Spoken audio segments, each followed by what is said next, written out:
আপনার ভুলে যাওয়া জিমেল অ্যাকাউন্টের পাসওয়ার্ড বের করতে পারবেন মাত্র 30 সেকেন্ডে। সেটা কিভাবে সম্ভব আমি আপনাদেরকে দেখিয়ে দিচ্ছি। তো চলুন কথা না বাড়িয়ে ভিডিওটা শুরু করা যাক। নিয়মিত এরকম ইম্পর্টেন্ট ভিডিও পাওয়ার জন্য ফলো করে রাখতে পারেন, যা আপনার অনেক কাজে দিবে।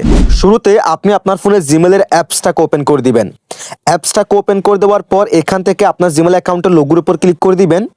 দেন এখান থেকে ম্যানেজ ইউর গুগল অ্যাকাউন্ট এই অপশনে ক্লিক করে দিবেন। এরপর এদিকে একটু সুইফট করবেন, সুইফট করার পর এখান থেকে সিকিউরিটি এই অপশনে ক্লিক করে দিবেন। দেন একটা স্ক্রল করবেন, স্ক্রল করার পর এখান থেকে পাসওয়ার্ড এই অপশনে ক্লিক করে দিবেন।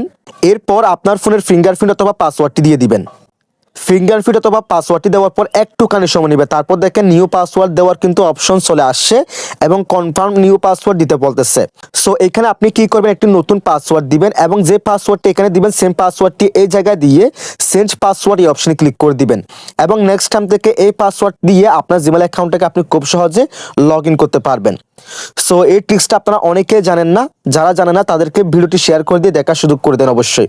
আর ভিডিওটি মাস্ট বি লাইক করে দিবেন, পেজটাকে ফলো করে রাখবেন।